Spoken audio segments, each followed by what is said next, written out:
1,763 millimeters. That's almost 2,000 times more, 2,000% more, I'm sorry, 20 times more. The entire left bank had rains of this kind. Today, sir, you'd be flying, you're right now in Sakhar, where the Sakhar barrage is. From here, you'd be flying via Sakhar, Ladka, and Jacobabad into Usta Mohammed. In Jacobabad, we normally have 62 millimeters of rain in these 2 months. This year, in the months of July and August, we've had 783 millimeters of rain, almost 1,300% more. After going to Balochistan, you'll come to Ladkhano, Mohenjo-daro. The Mohenjo-daro airport, normally the normal rain is 60 millimeters. This year we've experienced 990 millimeters in Mohenjo-daro. That is 16.5 times more, 1,650%. On an average in the entire province, we've had 1,100% more rain, 11 times more rain than normal. In such a catastrophe, it is very difficult to sustain. I'll just very briefly tell you about the past floods that we've had. I, as a young boy, remember the 1976, which was a riverine flood due to breaches on the right bank of River Indus, and I remember the destruction at that time.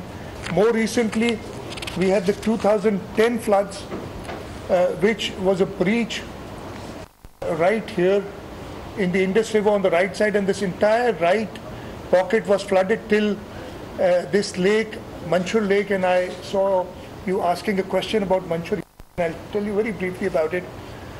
This entire right bank was flooded, but only 4 to 5 districts suffered. And apart from these 4 to 5 districts, there was a little problem. There was a breach in Thatta district towards the left side of Indus River and Sijawal district. So about 6 districts were affected in 2010. In 2011, we had the monsoon floods, and they hit the left bank. The right bank there was no issue with the right bank.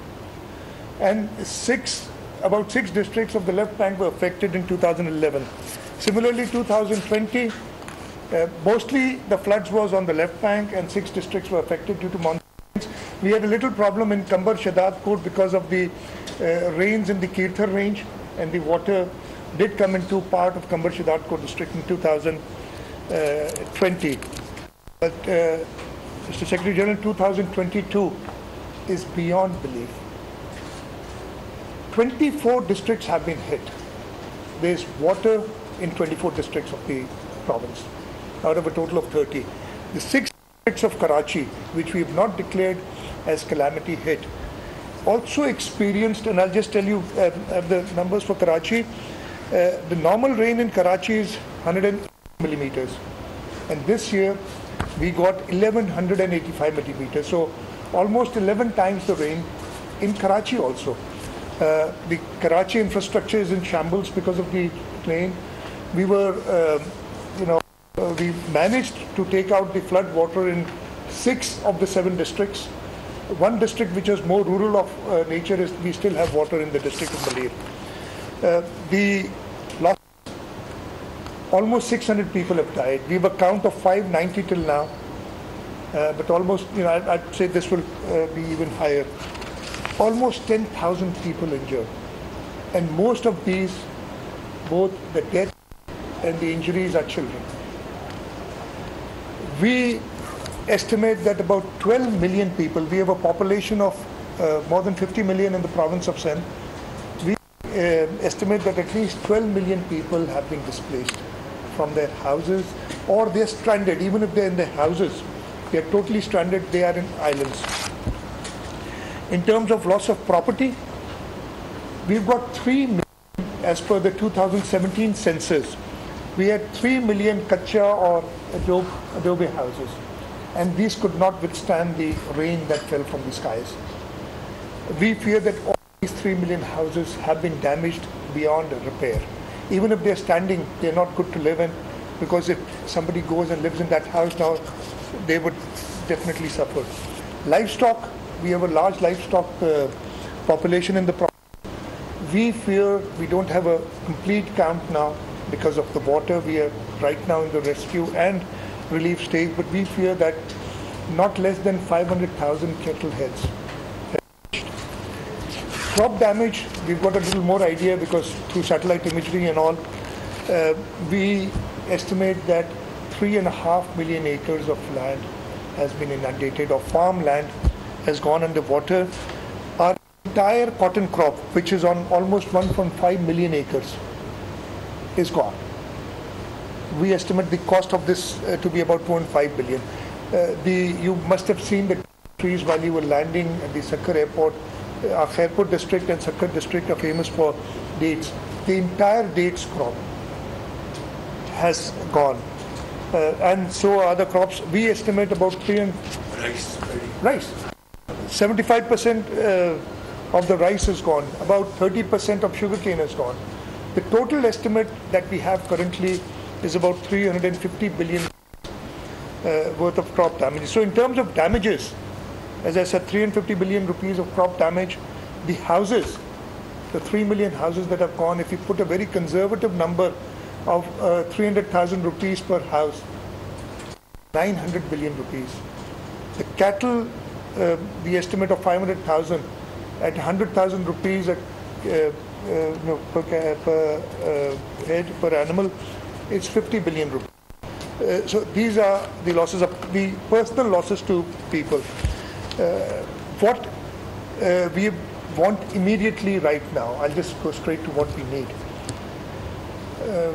Secretary General, when you go out, you'll see people are living under this scorching heat. Now, first they were hit by rains. Even today, we've got a forecast in the southeastern districts, in Parker and Badin, we've got forecast of rain today, Umarkot.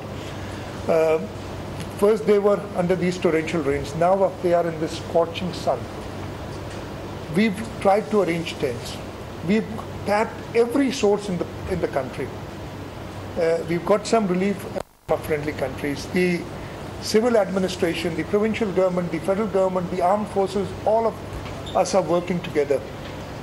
But we still need, for the current, about 1.5 million more tents or tarpaulin sheets, because we use them as tents for shelter. Mosquito nets.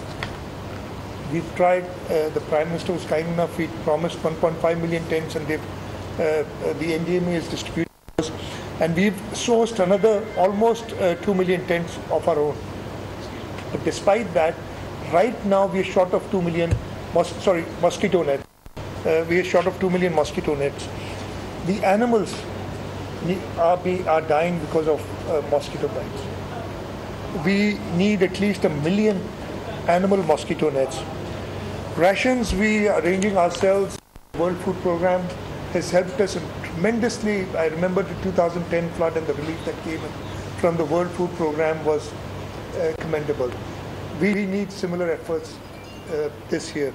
And lastly, current needs, medicines. We've exhausted our supplies here in the province. Our friendly countries are sending us some medicines, but we need medicines for malaria. We need medicines for diarrhea. We need medicines for skin disease that have come up. Apart from that, we have to come out of this. We are fighting this. We have to be resilient. We, in the province of Sindh, have set ourselves a 2-month target. We want majority of this water evacuated within 2 months. It's going to be a very difficult task, but we are resolute that we are going to do it. Not 100% of the water, but our target is to get 75% of the water. And I'll just very quickly tell you how the water would go. On the right bank, starting from Kashmir, all these districts, the water comes down to this small blue dot that you see here, which is the Manchur Lake, which right now is about 10 times its normal size. It's gone up to, on the southern side, there are hills. So we've actually sent water to the hills also this time. This water has inundated this entire Sevan Tehsil after breaches, man-made. We cut the Manchur Lake ourselves, and now the water is going into the Indus, but the water coming in is still more than water going out into the river. We are hoping that the river levels will be more favorable in a few days and more water will be evacuated. So all this water will go out from the Manchur Lake into River Indus and then to the sea. On the left bank of Indus, the districts close to next to the river, there are river escapes of canals. So we are going to use them to pump water into these escapes and then flow these water from the escapes into the river. But the other districts which are away, starting from the eastern side of Khairpur, the eastern side of Nawabshah, the districts of Sanghar, Umarkot, Mirpur Khas, all of these would evacuate water through Badin into the sea. And that's the only way the water would go out. So we're trying our best to evacuate this water, and our target is to get 75% of the water out. With at least try to sow the rubber crop, the wheat crop in the province. If you're not able to do that, the farmers who've lost 350 billion rupees will lose another crop. But that sowing will be delayed in any case. Sowing will be delayed, but we will have late varieties and try and get. So when the water recedes, all the people displaced will go back to their houses immediately. They won't wait for the government to provide facilities because they want to earn their living. They want to sow their land for the next crop. And we'll need again a large quantity of shelters, of tents, of tarpals, of some kind of temporary shelters. And this target that we've set ourselves is 2 months, and we estimate about 3 million more tents that we're going to need, or shelters, if I may, for the short term, just this 2 months. We need to support these farmers. Farmers in the province, or in Pakistan generally, and in the province of Sindh particularly, live from crop to crop. We take credit for our inputs and we pay the creditors when we reap the crop. And we don't have anything to pay back the creditors. We don't have any money. The creditors will not give us more money. Even they are out of money. So we need to provide them support, and we feel that, and we need to provide them support for seed, we need to provide them support for fertilizer, we need to provide them support for tilling the land, to provide them fuel for their tractors if they have any remaining. And the estimate there is about 50 billion rupees would have to go immediately to the farming community just to sow the Rabi crop. Livestock support, the other source of income of the rural people is livestock. And though the damage is much larger, but we feel that immediately we need to import livestock from areas, from countries which have similar climates or similar breeds, so that we can give to these livestock farmers, and another 20 billion is required. Our irrigation network is devastated. The estimate for revival of the irrigation network, and this is a very preliminary estimate, is 195 billion rupees. We need to spend 30 billion rupees in the next 2 months to revive the system, to at least be able to sow the Rabi crop, just to that level. It's not a complete rehabilitation. Just put it on a ventilator so that it survives and is able to give water to the Rabi crop. Similarly, the road network, the total amounts are much larger, but we need to spend about 15 billion rupees in the next 2 months to make the roads motorable. Right now, you cannot go from Sakkar to Karachi. There's only one route, and the normal driving time is about 6 to 7 hours. It may take you up to 24 hours right now to get to Karachi by taking some detours, and you probably need a 4x4 vehicle. You would not be able to go in a small car. The government buildings, especially the schools and hospitals that have been damaged, we need to restore them immediately. And we estimate an amount of about 5 billion rupees for that immediately. Karachi, I told you, though it does not have water, when you go there in the evening, Mr. Secretary, tonight you won't see water in Karachi, but it had 11 times of the normal rain. The infrastructure is, and you would probably see that, is completely damaged. And we would need right now, in order to revive the infrastructure, and again this 2-month target, about 10 billion rupees. Then we have a medium-term target for 1 year. We need to make houses for these people. Again, at a cost of 300,000 rupees per house, we are estimating 900 billion rupees to make these houses. And they need a support. The provincial government, the federal government, and we're requesting the international agencies will have to come for the support. This is not their doing, they're suffering because of others. As I said, irrigation network, we expect to spend another 165 billion rupees just to revive it to where it was on the 1st of July 2022. The road networks to revive it again, to bring it to where it was on the 1st of July 2022, we need 45 billion, another 10 billion for government buildings, and the Karachi infrastructure, 10 billion we need immediately, and another 60 billion we estimate in the next year to make it livable, if I may.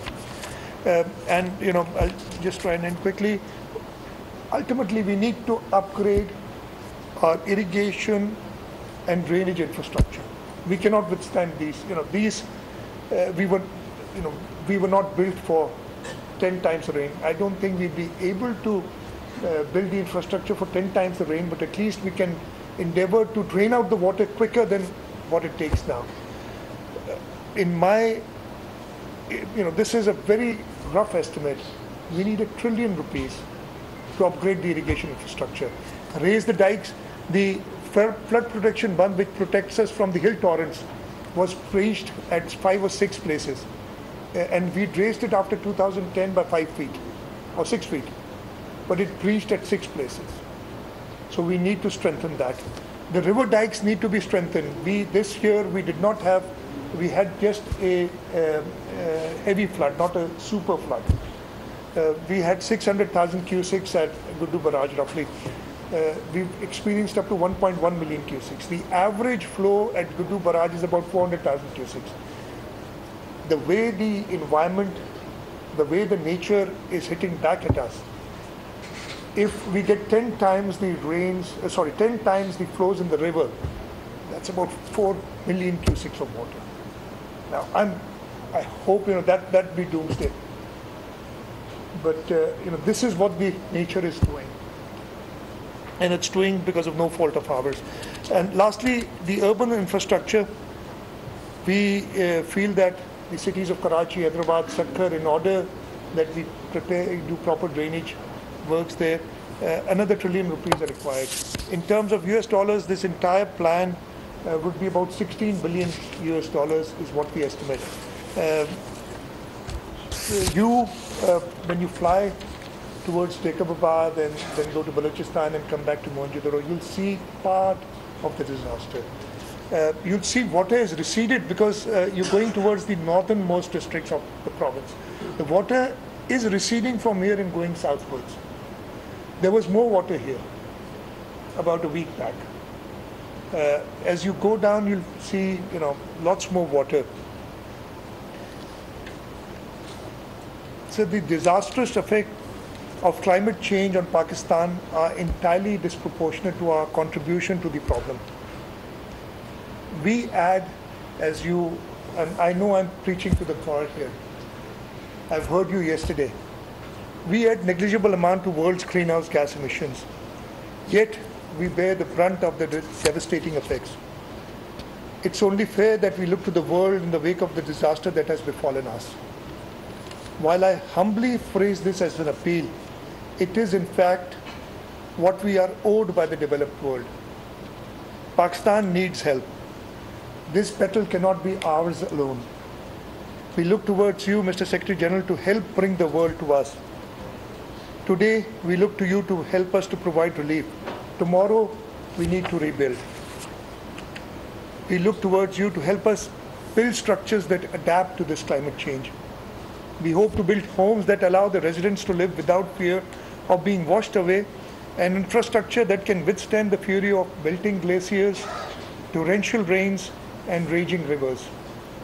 We also look to the world for helping in constructing drainage capable of handling such unprecedented amount of water as we are seeing today.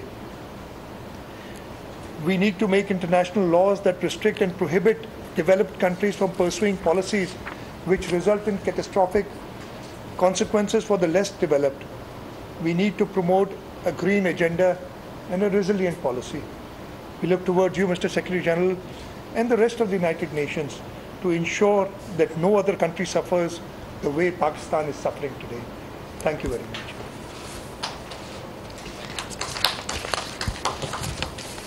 I guess we, I don't know if you want to say a few words or we just move to the helicopters? Want to say something? Say Sure. just a few words.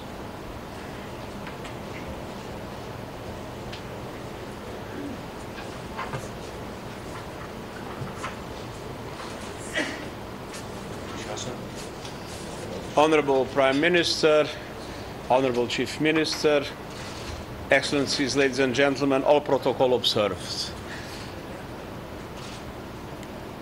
It is difficult not to feel deeply moved when we hear such a detailed description of tragedy, of the loss of life, of the destruction, of the loss of property, of the loss of livelihoods. But listening to you, I see that there is no loss of hope.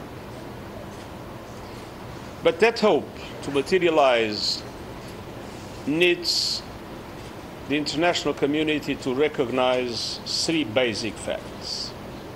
First, as you said, humanity has been waging war on nature, and nature strikes back.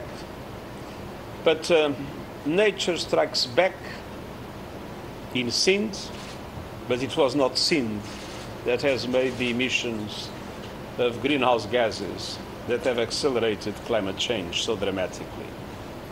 So there is a very unfair situation in relation to the level of destruction that we are seeing here in Sindh. And so it is essential have an absolutely key role to play in the international financial institutions joining them. First is that Pakistan, including Sindh, needs today massive financial support to overcome this crisis. And I've been saying, and you repeated it, this is not a matter of generosity, it's a matter of justice. Second, we need to stop the madness with which we are treating nature. According to the scientific community, we need to reduce emissions by 45% until 2030. I'm not talking about the end of the century. I'm not talking about 2050. I'm talking about now. Now is the time to reduce emissions. And this will be essential in the discussions in Cairo of the COP. But the fact is that we are already living in a world where climate change is acting in such a devastating way. So there must be massive support to what usually is called adaptation, which means to build resilient infrastructure and to support resilient communities and to create conditions for those that are in the hot spots of climate change. And Pakistan is one of the 15 hot spots of climate change, for those countries to be able to prepare for the next disaster and to be able to resist the next disaster. And this needs a huge investment, and this investment needs to be provided. That's why we are asking for a strong increase in the financing of adaptation, of resilient infrastructure. And at the same time, there has not yet until now been a serious discussion about loss and damage, and I hope that the COP in Cairo will, for the first time, create the conditions for a serious discussion on loss and damage. And then I would like to say that what the UN is doing in Pakistan is a drop in the ocean of what is needed. We are perfectly aware of how limited is our capacity and our resources. But one thing you can be absolutely sure, we are in total solidarity with the Pakistani people. We will do everything we can, not only to use our limited capacities, but to raise awareness and to request those that have the capacity to support Pakistan to request that they do it. They do it now, they do it massively, and they do it also looking into the preparation of this country to face future challenges, to be able to protect their population when those future challenges are coming. Our commitment, our very strong and emotional solidarity is something you can count on. Thank you very much. Thank you. बोल किसी के भी दबाव में आकर अपने family members को अलहदा नहीं करेगा। बोल हमेशा आवाम की आवाज बनता रहेगा और आवाम के मसाइल दिखाता रहेगा। बोल की आवाम से खुसूसी दुआओं और साथ देने की अपील। सबसे ज्यादा व्यूज, सबसे ज्यादा रील्स और सबसे ज्यादा रेटिंग के साथ बोल अब भी नंबर 1 पोजीशन पर बरकरार। सब्सक्राइब करें और बेल दबाएं ताकि कोई खबर रह न जाए।